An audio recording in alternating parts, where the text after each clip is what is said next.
할렐루야. 오늘 우리는 어떤 하나님을 믿는가 18번째로 독생자를 주시는 하나님, 독생자를 주신 하나님, 이렇게 제목을 정하고 함께 은혜 나누기를 원합니다. 우리는 지금 성탄절을 앞두고 있습니다.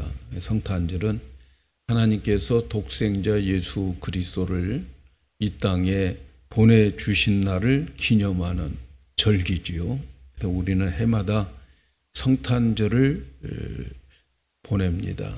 성탄절을 지키는데 그냥 성탄절을 연례 행사다, 당연히 1년에 한 번씩 돌아오는 행사다, 이렇게 생각하면서 보낼 수가 있습니다.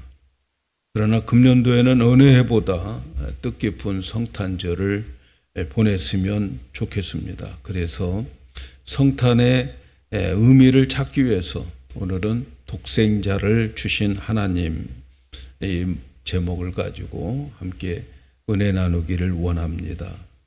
오늘 우리가 읽은 이 요한복음 3장 16절은 성경 전체를 말하고 싶은 핵심이 이 한 구절 속에 다 들어있어요. 성경을 다 태워 없애버린다 해도 이 요한복음 3장 16절만 있다면 누구든지 하나님을 알게 되고 구원을 받게 되고 천국 갈 수 있는 말씀이 요한복음 3장 16절이에요. 성경 다 잃어버려요. 성경 다 우리가 생각나지 않아도 이 요한복음 3장 16절만은 꼭 우리에게 생각나야 할 말씀이고 믿어야 할 말씀입니다.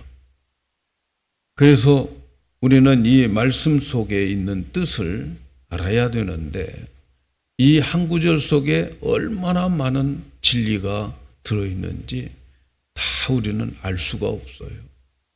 정말 얼마나 깊은 진리들이 여기에 다 포함되어 있는지 몰라요. 엄청난 메시지가 있습니다. 그러나 오늘 이 중에서 하나님께서 우리에게 감동을 주신 대로 여러분에게 전하면서 은혜 나누기를 원합니다. 오늘 말씀 우리 다 알고 있는 말씀, 암송하고 있는 말씀이잖아요. 다시 한번 보겠습니다. 하나님이 세상을 이처럼 사랑하사 독생자를 주셨으니 이는 저를 믿는 자마다 멸망치 않고 영생을 얻게 하려 하심이라. 이 말씀 속에 우리가 믿는 하나님이 어떤 하나님인가를 말씀하고 하나님의 속성과 본질을 말씀해 주고 있어요.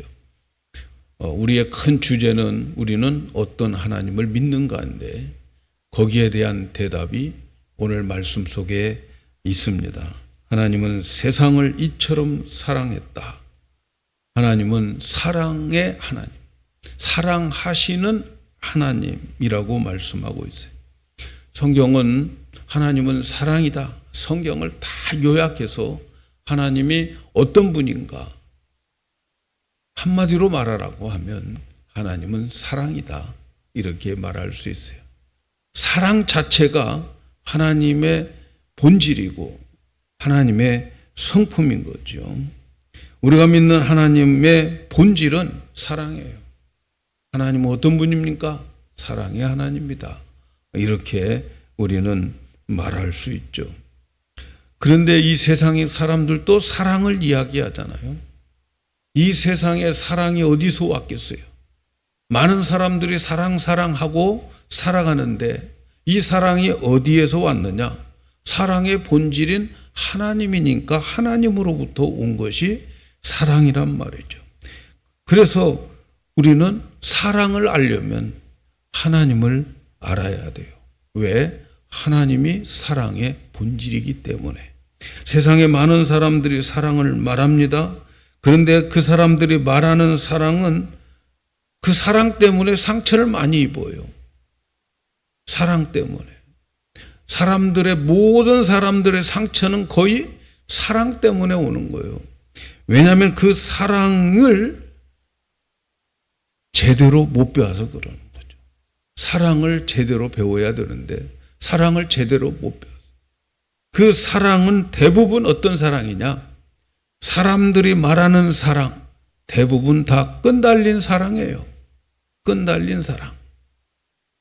그 사랑은 내가 이만큼 나를 사랑해 주었어.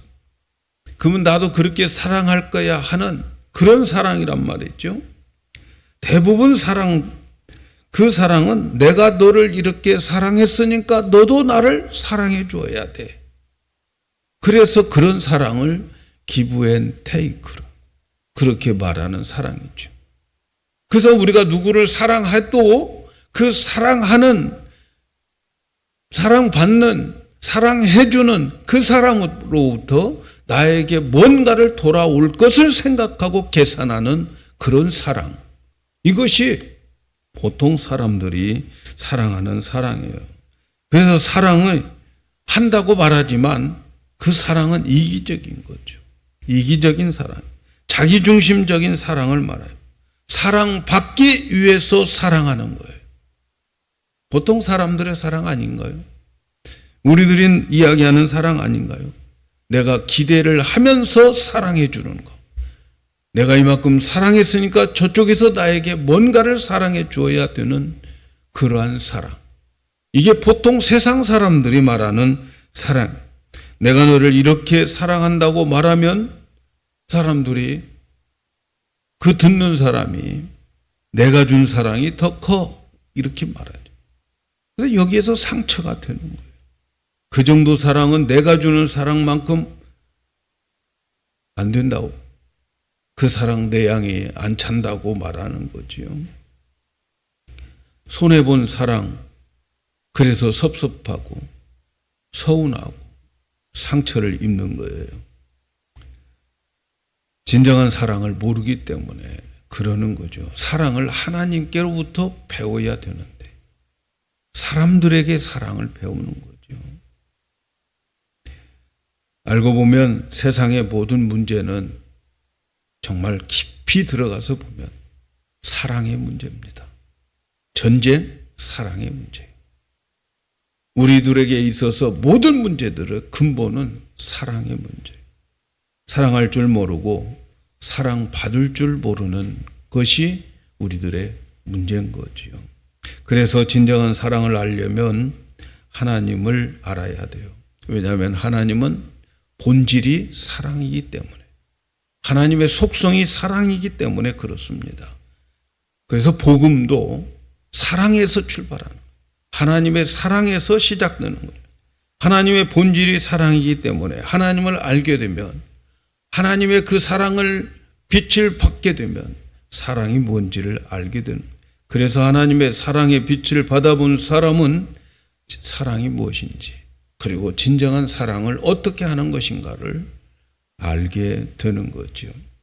오늘 우리 말씀에 하나님은 사랑의 하나님이다. 그런데 어떤 하나님인가? 우리가 요한복음 3장 16절을 보면은 중요한 두 동사가 있어요. 하나님이 사랑하셨다. 그리고 주셨다. 사랑했다, 주셨다. 두 동사가 나오고 있습니다. 그러니까 사랑이라고 하는 것은 동사라는 말이에요, 사실. 사랑이라고 하는 것은 행함, 움직임, 표현이 있는 것이 사랑인 거죠. 하나님이 사랑했습니다. 그 사랑했으면 그 사랑에 대한 행위가 뭔가? 주었다, 주다라고 하는 말씀이죠. 마음속에 가만히 담겨져 있는 생각으로 있는 사랑은 사랑이 아니에요. 내 속에 내가 마음속으로 사랑하고 있는 거 알지? 맨날 생일 되면 내가 사랑하고 있는 거 알지? 그건 뭐 한두 번이지. 20, 30년 동안 맨날 그 말만 한다면 그 사람 사랑한다고 말하겠어요? 짜증나지. 그 말 들을 때마다. 예? 사랑은 속에 있는 게 아니고 동사요. 행동이 있어야 돼요. 표현이 있어야 된다 하는 말이에요. 그래서 하나님의 사랑은 표현이 뭐냐? 주는 거예요. 주는 거. 여기서 주다라고 하는 디돔이라고 하는 이 헬라어는 이 자발적인 행위로 주는 거예요. 저 사람이 뭔가를 행했기 때문에 주는 게 아니고, 저 사람이 어느 수준에 갖춰져 있기 때문에 주는 것이 아니고, 그냥 그 사람의 조건과 그 사람의 행위와 관계없이 그냥 주는 것을 헬라어에서 디돔이라 이렇게 말하는 거죠. 우리의 행위와 조건과 상관없이 그저 주기만 하는 것이 하나님이 사랑의 표현으로 우리에게 하시는 하나님의 행동이라. 그냥 주는 거예요. 그냥 주는 거예요. 우리들은 그냥 주는 게 아니고 기브 앤 테이크인데 하나님은 기브 계속 주기만 하는 거지요. 그런 사랑이 하나님이 가지고 있는 사랑이에요. 그것도 조건 없이, 그것도 끝없이 주는 사랑. 이 하나님의 사랑이 먼저 인간에게 나타남으로 인해서 우리는 그 사랑의 빛을 받아본 사람은 사랑은 이런 거구나 하고 깨닫게 되는 거죠. 여러분, 사랑은 표현이 되어야 돼요. 동사라. 표현되지 않는 사랑은 사랑이 아니다. 그래서 하나님은 우리에게 사랑을 표현하셨어요. 어떻게 표현하죠? 하나님이 세상을 이처럼 사랑했다. 이처럼이라고 하는 것은 위대한 하나님의 사랑의 크기를 말하는 거죠. 하나님 우리를 얼마큼 사랑했는가? 이처럼 사랑했다 말씀하는데, 그러면 그 이처럼이 뭐냐? 그 이처럼 사랑한 것이 어떤 하나님의 표현인가? 그 이처럼은 독생자를 주실 만큼 사랑했다 하는 말씀이죠. 그래서 하나님의 사랑은 독생자를 우리에게 주심으로 인해서 표현되어지는 그러한 사랑이에요. 요한일서 4장 9절 10절에 있는 말씀을 보니까 사도 요한은 이렇게 말해요. 하나님의 사랑이 우리에게 이렇게 나타난 바 되었으니, 하나님의 사랑이 우리에게 나타난 바 되었으니, 하나님의 사랑이 자기의 독생자를 세상에 보내심은 저로 말미암아 우리를 살리려 하십니다. 하나님의 사랑이 어떻게 표현되었다고요? 자기의 독생자를 세상에 보내서 우리를 살려주셨다 하는 거예요. 또 사랑은 여기 있으니 우리가 하나님을 사랑한 것이 아니고 오직 하나님이 우리를 사랑해서 우리의 죄를 위하여 화목제로 그 아들을 보내셨다. 하나님이 우리를 사랑해서 그 아들을 보내주시고 그 아들로 인해서 우리의 죗값을 지불한 화목 제사를 드리고 우리를 사해 주셨다 하는 거죠. 요한복음 4장 19절에 이런 말씀입니다. 우리가 사랑함은 그가 먼저 우리를 사랑했기 때문이다. 여러분, 하나님의 사랑은 하나님으로부터 먼저 시작되고 있다는 사실, 여러분 이것을 잊지 말아야 됩니다. 사랑은 여기에 있으니 우리가 하나님을 사랑한 것이 아니고, 우리가 사랑함은 그가 먼저 우리를 사랑했다. 그가 먼저 우리를 사랑했어. 하나님이 먼저 죄인인 우리를 사랑하셨다라는 거예요. 사랑의 출발은 우리에게 있는 게 아니고 하나님에게서부터 출발된 것이다. 이렇게 말씀합니다. 그래서 하나님의 사랑이 먼저 우리에게 나타나게 되었고, 그래서 우리는 사랑이 무엇인가를 알게 되고 배우게 되더라. 하나님의 사랑을 보니까 하나님의 사랑은 행동이 있다. 표현이 있다. 주는 사랑이다 하는 거죠. 사랑하는 여러분, 우리는 이런 하나님의 사랑을 할 수 있어야 되는 거예요. 하나님이 우리에게 비춰진 그 사랑을 할 수 있어야 돼요. 어떤 사람이 이 사랑을 할 수 있습니까? 먼저 하나님이 주시는 그 사랑을 받아본 사람, 그 사랑의 빛을 받아본 사람, 그 사랑을 깨달은 사람, 경험한 사람, 이 사람들이 하나님의 사랑을 세상에 전할 수 있는 거죠. 하나님의 사랑은 빛을 받고 그 사랑의 빛을 받으면서 느끼는 사람, 감동된 사람, 그 사람들은 사랑의 방법이 바뀌어져요. 사랑의 모두가 달라져요. 그전에는 내가 받는 것이 기뻤어요. 받는 것이 행복했어요. 내가 받는 것이 즐거웠어요. 그런데 하나님의 사랑을 진실로 깨닫는 사람은 받는 것이 기쁜 게 아니고 이제 사랑의 방법이 주는 사랑으로 바뀌어지는 거예요. 그래서 기쁨도 옛날에는 받을 때 기뻤지만 내가 그 사랑을 주면서 내 기쁨에 넘치는 거죠. 내 마음에 기쁨이 넘쳐요. 다른 사람들이 알지 못하는 기쁨이 내게 넘쳐요. 누구도 뺏어갈 수 없는 그 기쁨이 내게서 샘솟듯 내게서 막 솟구쳐 올라오게 되는 거지요. 줌으로 기쁨을 느끼는 거예요. 아하, 주는 것이 받는 것보다 복이 있다. 이 진리의 말씀이 깨달아지는 거죠. 이런 사랑을 하는 사람은 상처도 안 받아요. 상처도 안 받아요. 왜?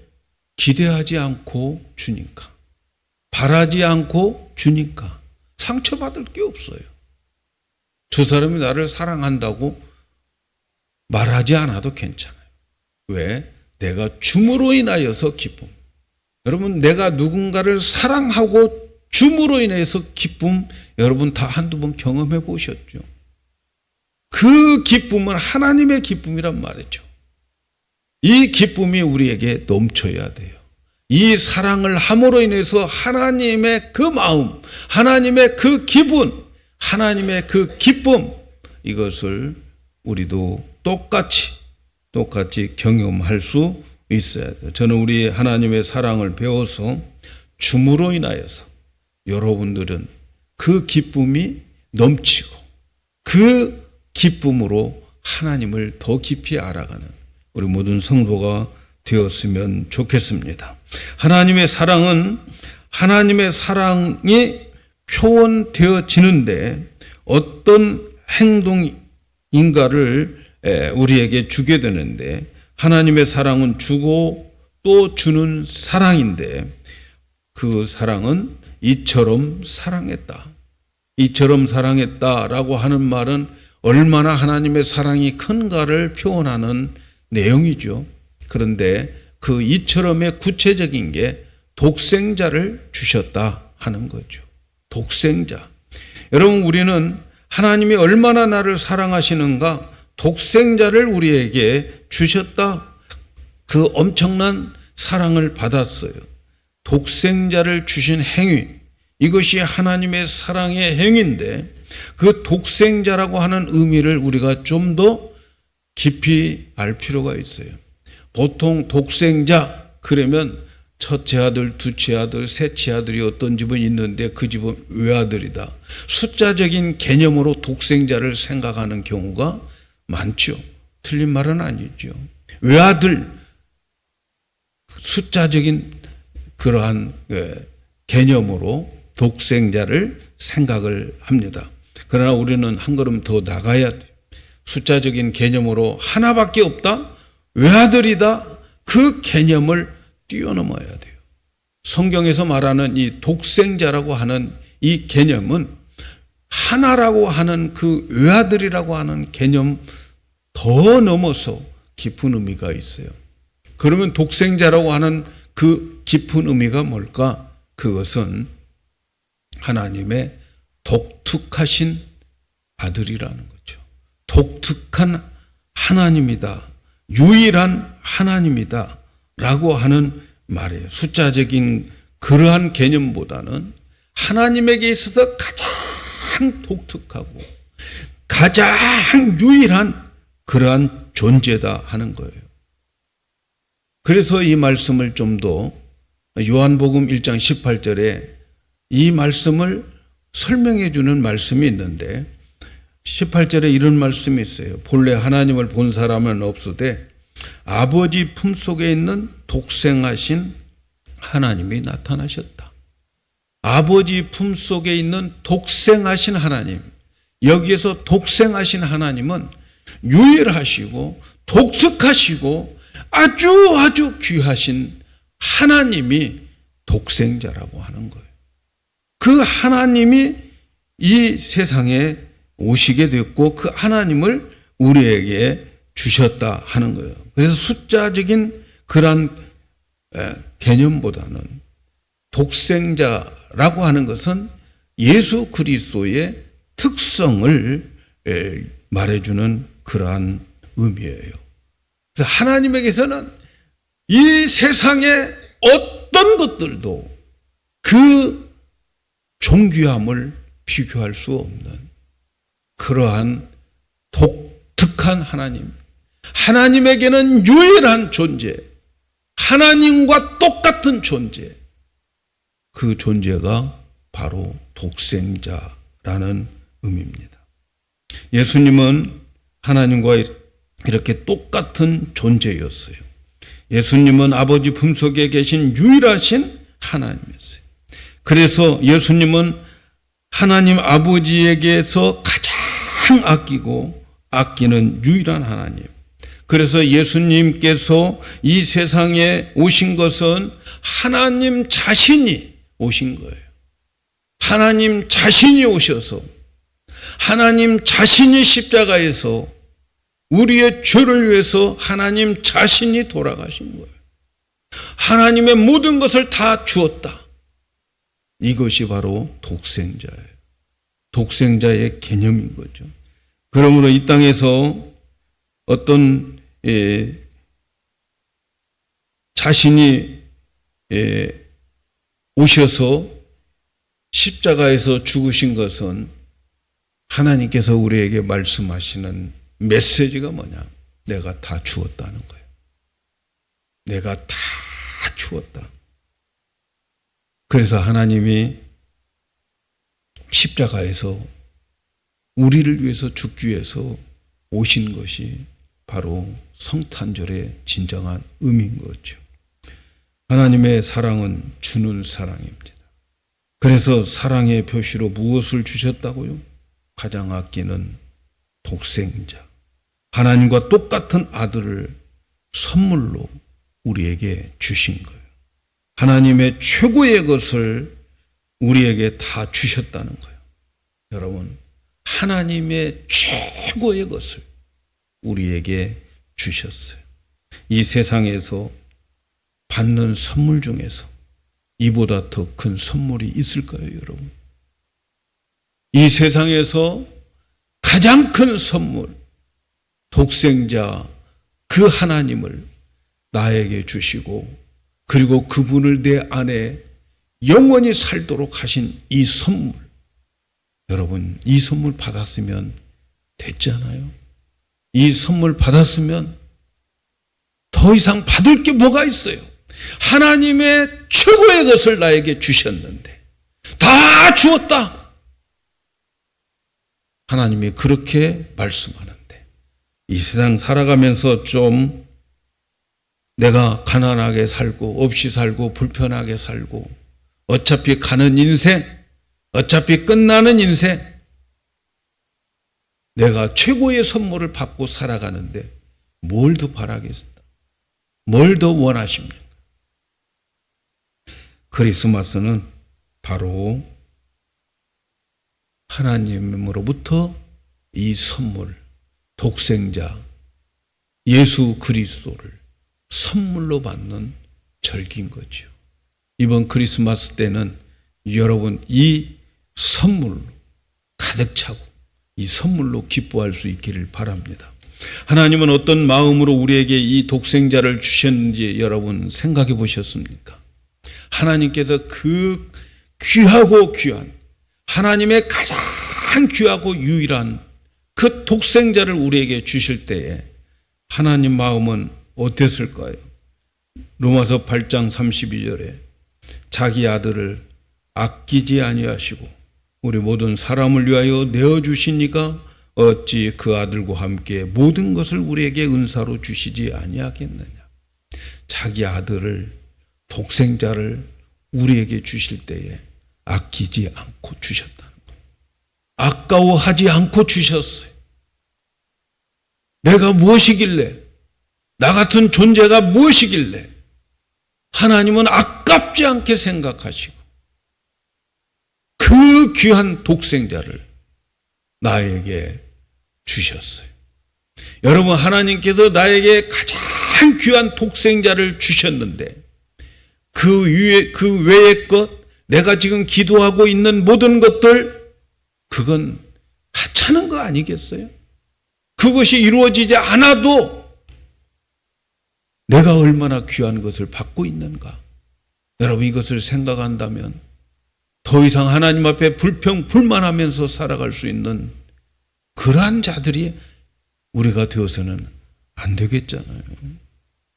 여러분 하나님께서 그 아까운 독생자 아낌없이 우리에게 주시는 이유가 뭘까요? 그 이유는요, 우리가 지옥에 가기 때문에 그러는 거예요. 우리가 멸망을 받기 때문에 그러는 거예요. 우리의 마지막엔 이러한 죄로 인해서 형벌을 받기 때문에 그러는 거예요. 아까운 독생자, 아낌없이 우리를 주었다고 하는 것은 여러분 얼마나 지옥이 무서운 것인가를 아셔야 돼요. 이 세상을 마치고 가는 그 종착지가 멸망, 영원히 꺼지지 않는 지옥 불 속에 들어가는 것 얼마나 무서우면 자기의 독생자를 아낌없이 주어서 지옥은 가지 말라. 지옥은 절대 안 된다. 그러면서 그 아들, 독생자를 우리에게 주셨어요. 뿐만 아니라 저와 여러분은 얼마나 귀한 존재인가를 알아야 돼요. 저와 여러분들은 이 세상에서 버려진 존재가 아니에요. 저주받은 존재가 아니에요. 내가 어렵고 힘든 일을 당하고 정말 내가 음침한 사망의 골짜기로 간다 할지라도 저주받은 자들이 아니에요. 하나님이 나를 얼마나 사랑하시는가? 자기의 유일한 외아들, 독생자, 그 외아들을 나를 위해서 이 세상에 보내주어서 십자가에서 그 수모와 고통을 받게 할 만큼 여러분, 저와 여러분은 귀중한 존재인 거예요. 여러분 생각해 보세요. 내 아들이 있어요. 여긴 내 아들도 아니에요. 나에게 잘못한 아들이에요. 잘못한 이 이웃집 아들이에요. 그런데 말이죠. 이 아들이 큰 잘못을 해서 이제는 사형 선고를 받게 되는 거예요. 그런데 말이죠. 찾아가서 이 아들 살려주세요. 내 아들을 대신 죽게 할게요. 여러분 이렇다고 한다면, 그래서 내 아들을 죽게 하고 이 아들을 살렸다면 여러분 누구를 더 사랑한 거예요? 누구를?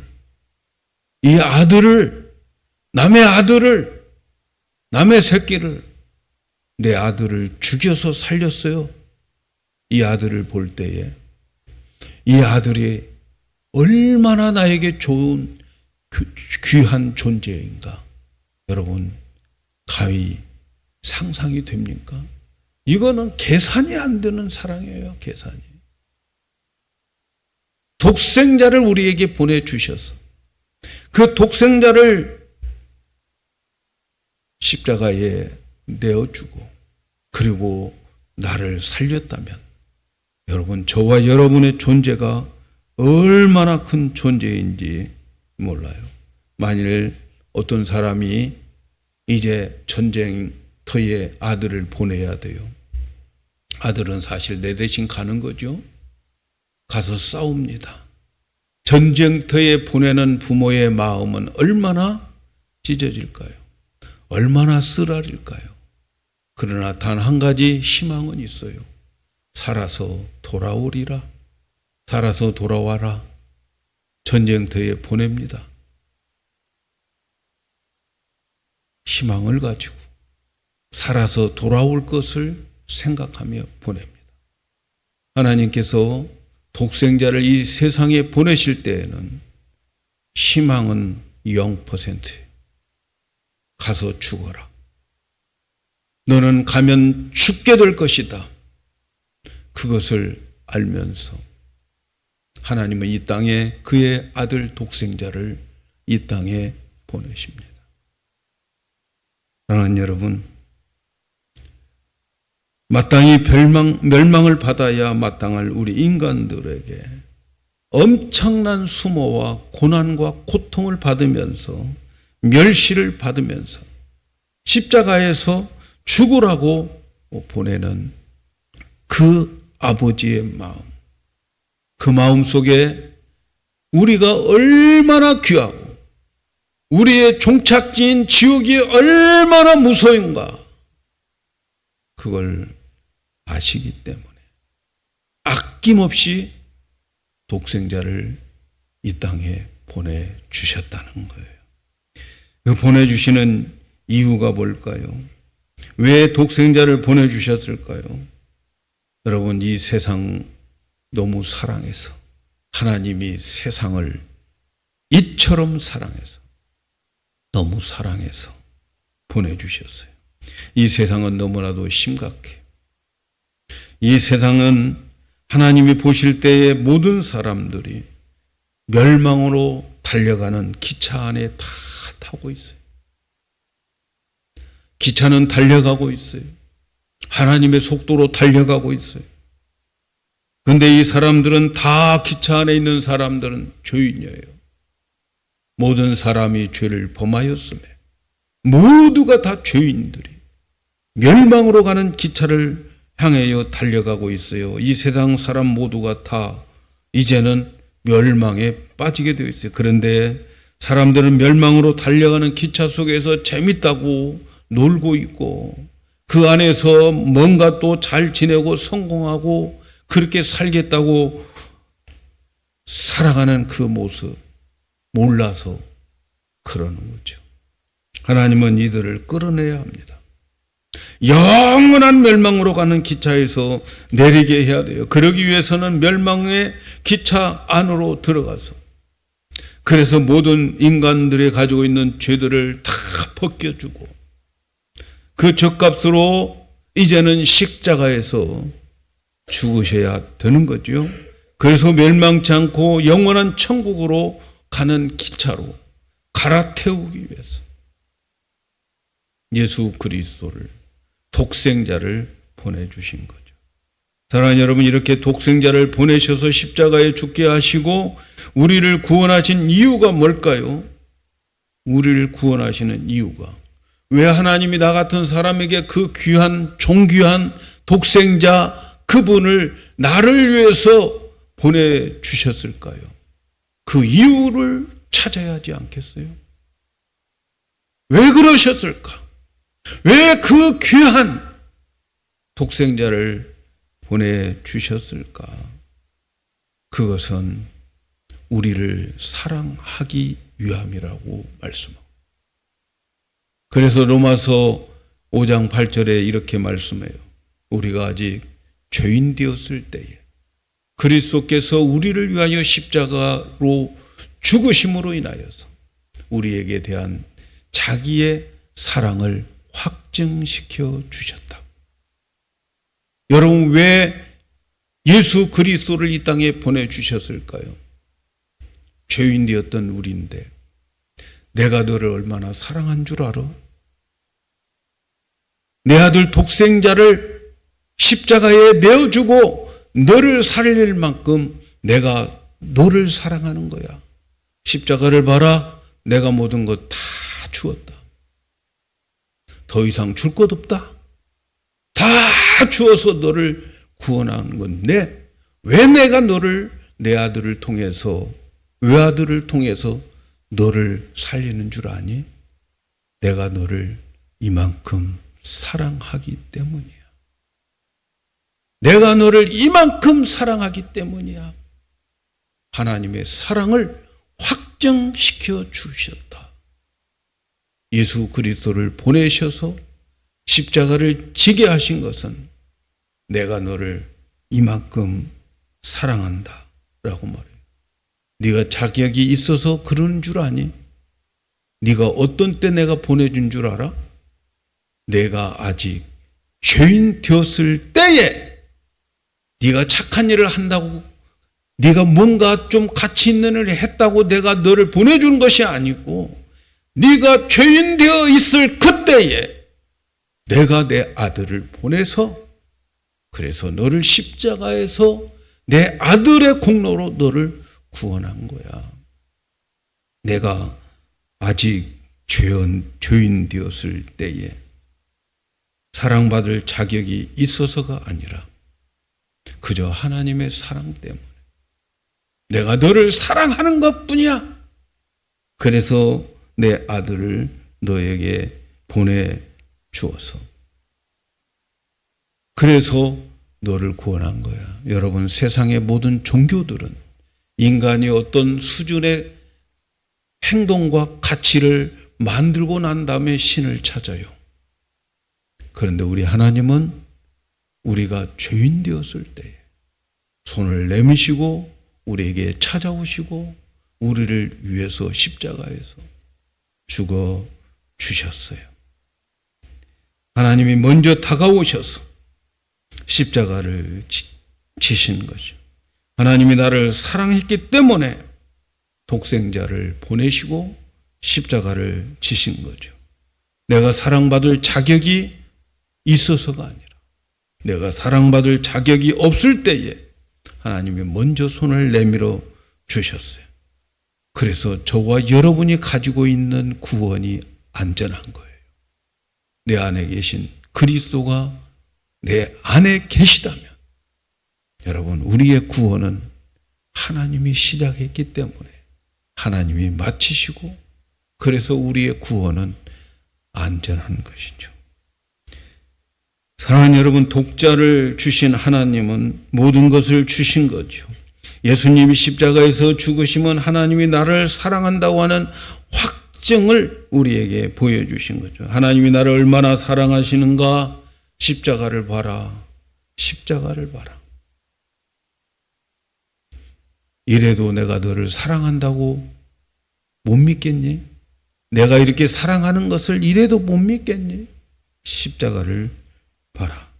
내 모든 것을 다 주고 너를 멸망의 길에서 내가 건져주고 그리고 너를 사랑하였다. 아들을 내어주신 하나님이 네가 원하는 무엇인가를 못 줄 게 뭐가 있겠느냐? 너는 입을 크게 벌려라. 내가 다 응답해 주겠다. 여러분, 이 세상에서 이런 하나님을 믿는 사람들이 얼마나 행복할까요? 얼마나 행복할까요? 이 하나님의 사랑을 알고 이 십자가의 그 예수 그리스도를 바라보면서 하나님이 나를 이렇게 사랑하시는구나. 그 사랑에 울컥하고 그 사랑에 나도 모르는 사이에 눈물이 흘려지는 일이 없다면 여러분은 아직 그리스도인이 아닌 거예요. 그 사랑 앞에 하나님 내가 바로 살겠습니다라고 결단하는 일이 한 번도 없다면 여러분은 그리스도인이 아니고 하나님의 사랑을 여러분들이 받아주지 않는 사람입니다. 이 사랑이 너무나 엄청나기 때문에 여러분, 우리는 감히 실감이 안 나요. 큰 것에 대해서는 실감이 안 나요. 여러분, 우리가 날마다 숨쉬는 이 공기 때문에 감사합니다 이렇게 실감난 적이 얼마나 있습니까? 수도꼭지 틀면 막 물이 콸콸걸 흘러넘치는 그러한 것을 바라보면서 감사한 마음 없잖아요. 아프리카에 가면 그 좋은 물도 아닌데 어린아이들이 멀리서 길러온 물을 마시고 그 물을 또 아껴가면서 먹는 그들에게는 여러분, 거기에 한번 다녀오면 샤워할 때마다 정말 기분이, 그 기분은 말로 표현할 수 없다고. 큰 것은 우리는 엄청나기 때문에 인식이 잘 안 되고 실감이 잘 안 됩니다. 하나님의 사랑도 너무 크기 때문에 실감이 잘 안 됩니다. 그러나 어느 날 나도 모르는 사이에 어느 순간에 하나님의 그 사랑이 나에게 밀려옵니다. 그 사랑이 나에게 확 세게 비춰집니다. 그 사랑을 내가 깨닫고 그 사랑을 맛볼 때에 내 인생이 뒤집어지는 거예요. 이 사랑을 경험하고 나면 사람이 바뀝니다. 하나님으로부터 받은 그 사랑이 내게 넘쳐나게 되는 거예요. 그때부터 사랑의 모두가 달라져요. 사랑의 방법이 달라집니다. 받는 사랑에서 주는 사랑으로 바뀌어집니다. 받는 것보다도 주는 것이 더 기쁘다고, 그리고 주는 것에서 기쁨을 더 느끼게 되는 거예요. 빈 가슴 공허한 마음에 하나님의 사랑이 넘쳐 흘러야 돼요. 독생자를 주시면서까지 나를 사랑하시는 하나님으로 만족을 하셔야 돼요. 세상에서 가장 큰 복을 받은 자라는 느낌이 들어야 돼요. 내가 가장 큰 복을 받은 사람이야. 여러분 안에 예수님이 계시다면 여러분은 이 세상에서 가장 큰 복을 받은 사람이라고 하는 것을 아셔야 돼요. 세상에 있는 것 좀 없고 뭔가 가진 것도 없고, 그렇지만 그 엄청난 그 독생자를 선물로 받은 그 마음에 기쁨이 샘솟듯 솟아나는 거죠. 망해도 괜찮아요? 죽어도 괜찮아요? 내 안에 하나님의 사랑을 받고 내가 죽으니까, 하나님의 사랑을 받으면서 내가 망하고 영원한 하나님의 천국으로 주님과 함께 가는 거예요. 사랑하는 여러분, 우리가 천국문에 딱 갔을 때 나 혼자 가면 쓸쓸하고 외롭고 그럴 수 있어요. 그러나 천국문에 딱 들어갈 때에 주님이 내 손을 붙잡고 나와 함께 가면 천국문은 자동문처럼 열려질 줄로 믿습니다. 그분이 우리 안에 계시고 그분이 내 안에 있고 내가 그분을 믿는다면, 사랑하는 여러분, 우리 이 세상에서 가장 행복한 사람인 것을 믿으셔야 됩니다. 주님께서 주시는 그 사랑을 알면 여러분, 이 세상을 넉넉하게 이길 수 있습니다. 그 사랑이 내 안에 넘쳐 흐르면 이 세상을 넉넉하게 이길 수 있다고 약속해 주셨어요. 로마서 8장 37절에 보니까, 그러나 이 모든 일에 우리를 사랑하시는 이로 말미암아 우리가 넉넉히 이기느니라. 우리를 사랑하시는 그분으로 말미암아 우리는 이 세상을 넉넉히 이기느니라. 내가 확신하노니 사망이나 생명이나 천사들이나 권세자들이나 현재일이나 장래일이나 능력이나 높음이나 기쁨이나 다른 아무 피조물이라도 우리를 그리스도 주 예수 그 사랑 안에 있는 우리에게서 하나님의 사랑을 끊을 수 없습니다. 믿습니까, 여러분? 누구도 하나님이 나를 사랑하시는 그 사랑에서 끊을 자가 없어요. 끊을 자가 없어요. 이 세상에 있는 어떤 것도, 심지어 천사들도 하나님이 나를 사랑하는 그 사랑에서 끊을 수 없어요. 오늘 나에게 일어나는 그 일도 하나님의 사랑에서 끊을 수 없고, 앞으로 다가오는 나에게 당할 그 사건도 하나님의 사랑에서 끊을 수가 없어요. 어떤 일도, 어떤 피조물도 이 사랑에서 우리를 끊을 수가 없습니다. 우리 안에 아들을 아끼지 않고 우리 죄를 위해서 십자가에 내어주신 그 하나님께서 이 세상의 어떤 것을 우리에게, 어떤 것도 우리에게 끊을 수 없도록 그분이 만들어 주셨어요. 여러분 안에 예수님 계십니까? 여러분, 오늘 또 여러분은 큰 복을 받은 자라고 하는 것을 기억하시기를 바랍니다. 그분이 가장 큰 선물이라고 하는 것을 기억하시고, 십자가를 바라보면서 하나님이 나를 이렇게 사랑하신다고 하는 그 하나님이 우리를 사랑하시는 그 마음을 우리는 알으셔야 돼요. 이 사랑을 느끼고 이 사랑에 감격할 수만 있다면 여러분은 이 세상에서 어떤 일을 당해도 넉넉히 이깁니다. 하나님은 이 믿음에 대해서 응답을 주십니다. 이제 성탄절이 다가오고 있습니다. 성탄절을 통해서 여러분 다른 선물 뭐 바랄 게 없잖아요. 이 선물을 받으셔야 돼요.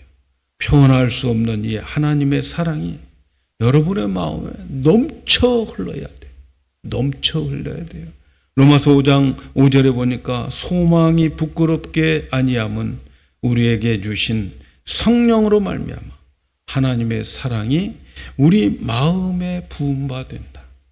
하나님의 사랑이 내 안에 계신 성령님께서 막 폭포수처럼 쏟아지게 해서 그 사랑에 어쩔 줄 몰라 하는 그러한 인생을 살아가는 그리고 그러한 선물을 받는 이번 성탄절이 되기를 예수님의 이름으로 축복합니다.